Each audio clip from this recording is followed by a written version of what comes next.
শুভ সন্ধ্যা, আপনাদের সাথে আছি নুধাস সাউম। প্রিয় দর্শক শ্রোতা, সবাইকে স্বাগত জানাচ্ছি প্রতিদিনের সান্ধ্য আয়োজন শুভ সন্ধ্যার আজকের আয়োজনে। শুভ সন্ধ্যায় আজ থাকছে চলতে থাকা প্রদর্শনী, এনটিভি হাইলাইটস এবং খ্যাতিমান চিত্রশিল্পী আব্দুল মান্নানের সঙ্গে আলাপচারিতা। প্রথমেই চলতে থাকা প্রদর্শনী।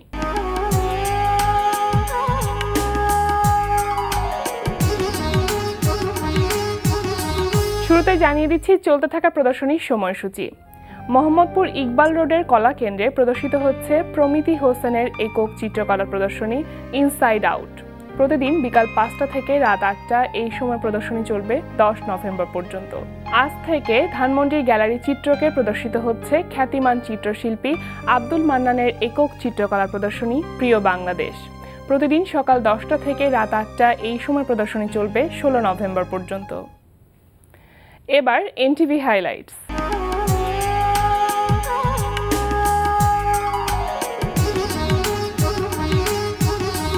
এবার জানিয়ে দিচ্ছি কি কি থাকছে এনটিভির রাতের অনুষ্ঠান সূচিতে। সন্ধ্যা 6টা 45 মিনিটে দেখবেন বিষয়ভিত্তিক ধারাবাহিক অনুষ্ঠান উদ্দীপন। আমি এমন সন্তানের মা হতে চাই না যার বাবা একজন প্রতারক, বিশ্বাসঘাতক। কেন জানি তোমারে আমার খুব ভালো লাগে।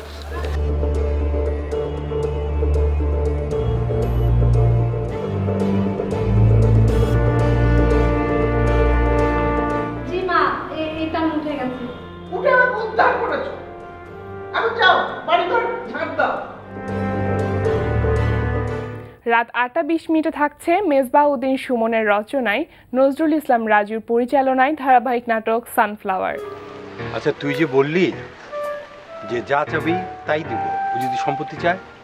আরে ভাইয়া, এটা তো একটা কথার কথা। তুমি না আরে বড় মাছ কি ও ধরতে পারবে নাকি? এই যে তোমরা কেউ চেঞ্জ করবে?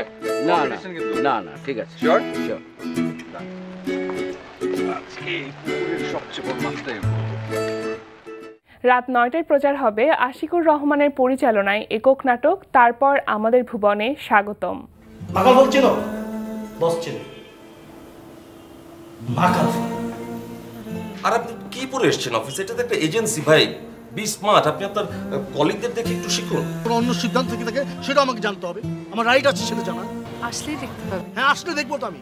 রাত 11:15টায় থাকছে ওয়াহিদা রাজ্জাক মিশার প্রযোজনায় অনুষ্ঠান নিউজ ইনসাইট।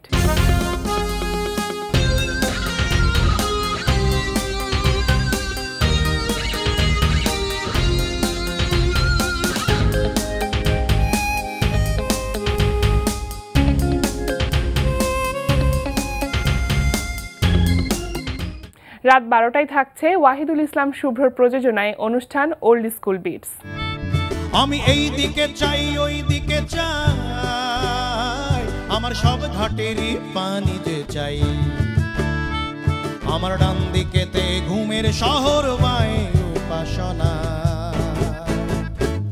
আমার মন চলে রাধানগরে, আমার মন চলে রাধানগরে, আমার মন চলে রাধানগরে।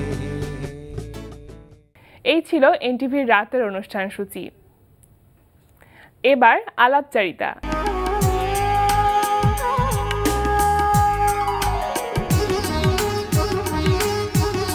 ধানমন্ডির গ্যালারি চিত্রকে প্রদর্শিত হচ্ছে খ্যাতিমান চিত্রশিল্পী আব্দুল মান্নানের একক চিত্রকলা প্রদর্শনী প্রিয় বাংলাদেশ। প্রিয় দর্শক, আমাদের আজকের অতিথি চিত্রশিল্পী আব্দুল মান্নান। চলুন কথা বলি তার সঙ্গে। শুভ সন্ধ্যা। শুভ সন্ধ্যা। কেমন আছেন? জি ভালো। আজকে শুক্রবার এবং ইতিমধ্যে আমরা আপনার তৃতীয় একক সলো এক্সিবিশনের ওপেনিংটা হয়ে গিয়েছে। তো কেমন হলো সেই আয়োজনটি, সেটা সম্পর্কে যদি একটু শুনি। এই প্রদর্শনী আমার তৃতীয় প্রদর্শনী একক। এটি দ্বিতীয় প্রদর্শনী থেকে 6 বছর পরে আয়োজন করা হলো। অনেক দিন পরেই। আসলে একটা ভালো প্রদর্শনী করতে হলে একটু সময়ই লাগে ছবি আঁকায়। যদি আমার আজকের এই প্রদর্শনীর গ্যালারিতে 2 বছরের আঁকা ছবি আছে, আচ্ছা, তবুও এই ফাঁকে আরও অনেকগুলো কাজ থাকে যেগুলো করতে সময় লেগে যায় অনেক। তো এই আয়োজনটি আমি যথেষ্ট পরিশ্রম করে উদ্বোধনী আয়োজন যেহেতু আজকে বিকাল 5টার সময় হচ্ছে, সেই আয়োজনটা সম্পর্কে শুনি যে কারা উপস্থিত ছিলেন। এখানে উপস্থিত ছিলেন, প্রধান অতিথি হিসেবে ছিলেন আমাদের মাননীয় বাণিজ্য মন্ত্রী তোফায়েল আহমেদ সাহেব। আচ্ছা। আর বিশেষ অতিথি ছিলেন ল্যাবিডের ব্যবস্থাপনা পরিচালক এম এ শামীম সাহেব। আর আমার অনুষ্ঠানের সভাপতিত্ব করেন আমার শ্রদ্ধেয় স্যার, আমাদের দেশের বরেণ্য শিল্পী সমরজিৎ রায়চৌধুরী। আচ্ছা, তো আপনার কাজগুলি দেখে যেহেতু অনেকদিন পর এক্সিবিশন করলেন, তো কি বললেন তারা? তাদের মন্তব্য যথেষ্ট ভালো, তারা খুশি হয়েছেন দেখে। আমারও ভালো লেগেছে যে তাদের ভালো লেগেছে আমার ছবি দেখে, এবং দর্শকরা খুবই পছন্দ করেছে, তাতেও আমার আনন্দ বেড়েছে। এবং এইটা আসলে হয় কি, একটা শিল্পীর কাজ যদি দর্শকদের কাছে ভালো লাগে তার কাজের উৎসাহ আরো বেড়ে যায়। তেমনটি আমারও হয়েছে। আমার মনে হয় আমি আরো ভালো ছবি আঁকবো, আরো শ্রম দেব, আরো চমৎকার উপস্থাপনা আপনাদের কাছে তুলে ধরতে পারবো। আচ্ছা, তো একটু কমপ্লেইন কি ছিল যে এতদিন পরে কেন এক্সিবিশন? না, এটা আসলে নির্ভর করে ছবির বিষয়বস্তুর উপরে, যে আমি পরবর্তী প্রদর্শনীটা কি নিয়ে করব।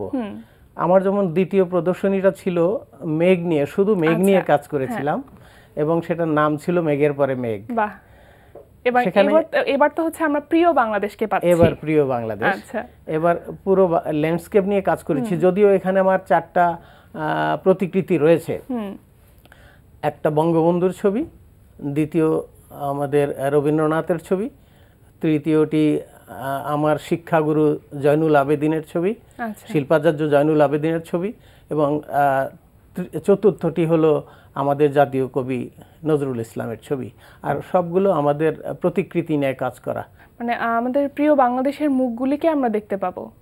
জি, বিভিন্ন বিভিন্ন এলাকার বিভিন্ন সিজনের রূপকে আমি ধরে রাখার চেষ্টা করেছি আমার ছবিতে।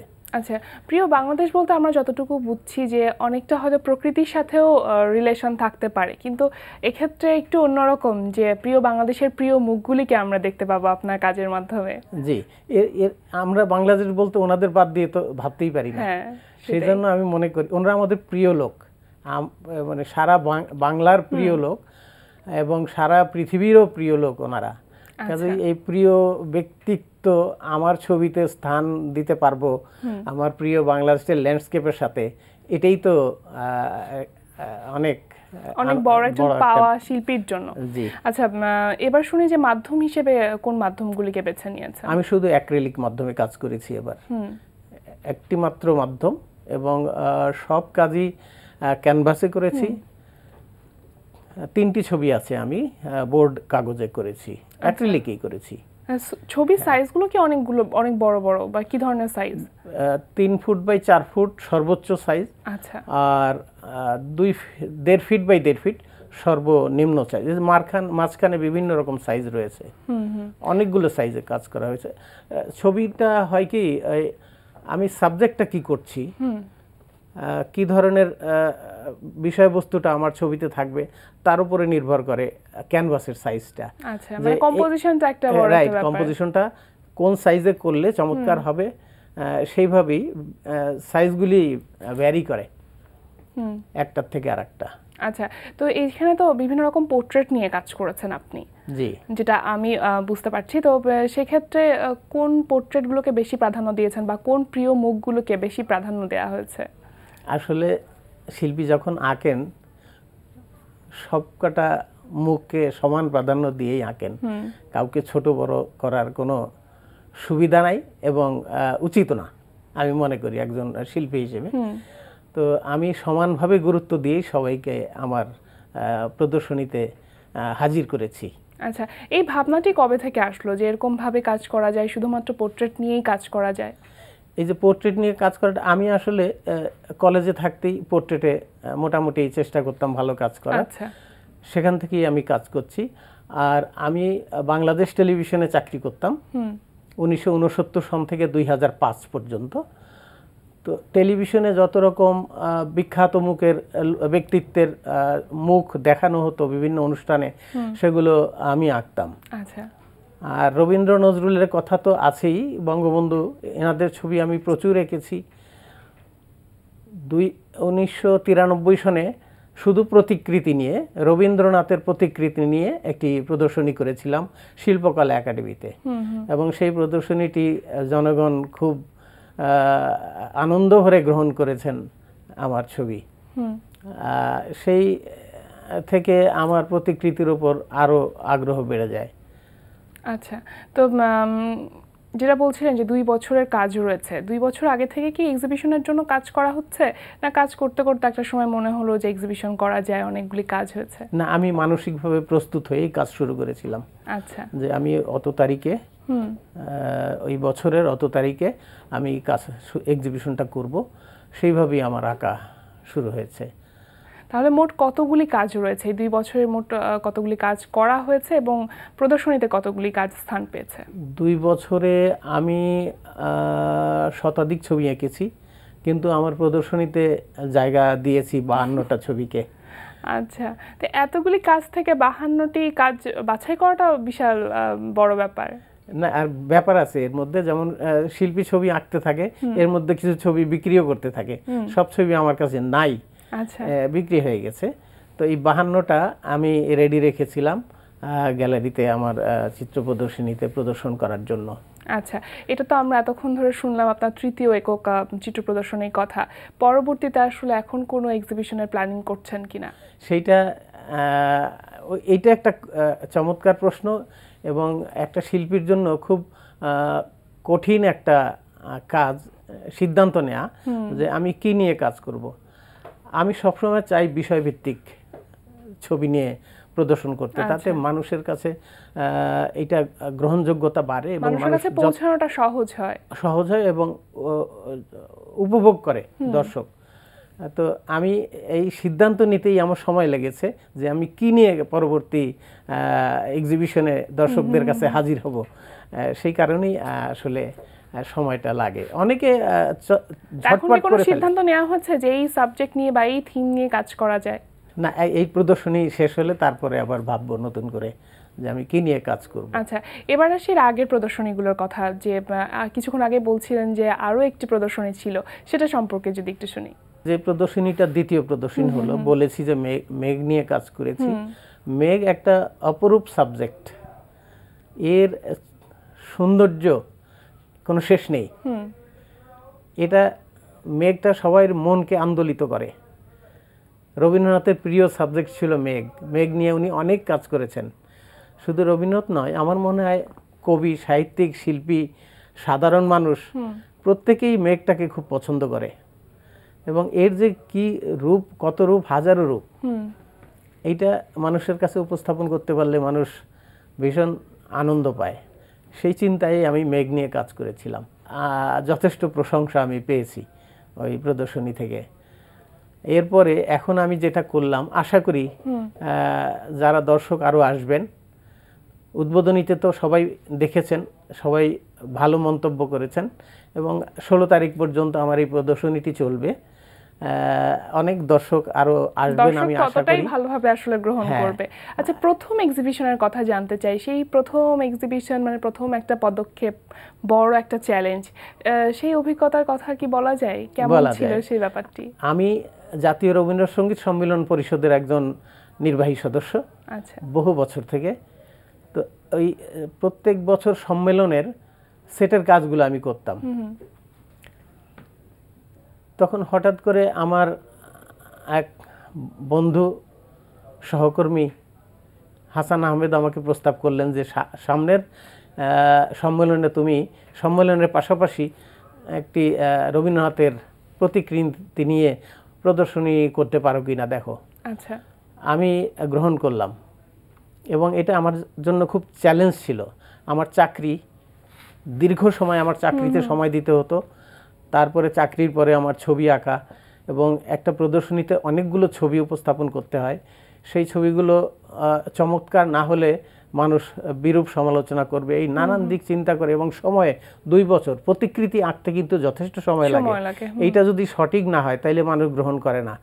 আমি একটা ল্যান্ডস্কেপ আঁকলাম, 5টা গাছ দিলাম বা 10টা গাছ দিলাম, নদী দিলাম বা খাল দিলাম বা ব্রিজ দিলাম, এগুলো ফ্যাক্টর না, কেউ প্রশ্ন করবে না। কিন্তু সে যদি আমাকে একটা পোর্ট্রেট আঁকতে দেয়, সেটা যদি আমি সঠিকভাবে আঁকতে না পারি তাইলে পরে সে গ্রহণ করবে না, কিছুতেই গ্রহণ করবে না। সেই চিন্তা করেই আমি এই রবীন্দ্রনাথের কাজগুলো করেছি এবং খুব চ্যালেঞ্জ নিয়ে এই কাজটা আমি করেছিলাম। আমি সার্থক হয়েছি বলে আমি মনে করি, কেন হাজার হাজার দর্শক হয়েছিল আমার সেই প্রদর্শনীতে। পাশাপাশি চলছিল রবীন্দ্রসঙ্গীত সম্মেলন শিল্পকলার একাডেমির, এবং সারা দেশ থেকে প্রতিনিধি, অতিথি, ঢাকা শহরের অতিথি সবাই মিলে দেখেছে। এটা সংখ্যায় যে কত ছিল, অনেক বেশি ইন্সপায়ারিং ছিল ব্যাপারটি, সাংঘাতিক রকম। কথা বলতে অনেক ভালো লাগছিল, কিন্তু একদম অনুষ্ঠানের শেষ পর্যায়ে আপনার পুরো শিল্পী জীবনের জন্য এবং এই প্রদর্শনীর জন্য অনেক অনেক শুভকামনা। আমাদের আয়োজনে এসেছেন, অনেক ধন্যবাদ আপনাকে। ধন্যবাদ আপনাকে এবং সবাইকে। প্রিয় দর্শক, কথায় কথায় আমরাও চলে এসেছি অনুষ্ঠানের শেষ প্রান্তে। আমাদের সঙ্গে যোগাযোগের ঠিকানা প্রযোজক শুভ সন্ধ্যা, এনটিভি বিএসসিসি ভবন, 7ম তলা, 102 কাজী নজরুল ইসলাম অ্যাভিনিউ, কারণ বাজার, ঢাকা 1215। আমাদের ইমেল অ্যাড্রেস shubhosondha@ntvbd.com। প্রিয় দর্শক, এনটিভিতে সম্প্রচারিত সংবাদ ও অন্যান্য সকল অনুষ্ঠান দেখতে লগ ইন করুন www.ntvbd.com-এ। সবার মঙ্গল কামনায় আজকের মতো এখানেই শেষ করছি। শুভ সন্ধ্যা।